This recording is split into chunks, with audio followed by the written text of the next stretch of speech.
Wow!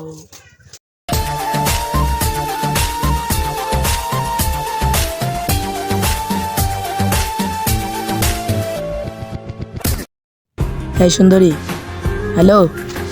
আরে কই যাও? আরে আচ্ছা, সমস্যা নাই, আমি কি কথা বলতে পারি? আরে আচ্ছা শুনো না,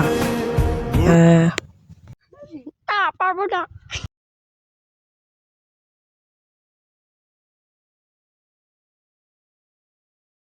ওয়াও, মাইয়াটা তো অনেক সুন্দর, তুমি কি আমার সাথে করবে? মানে কি সমস্যা কি? এই তুমি এখান থেকে যাও তো, আমি দেখতেছি ব্যাপারটা।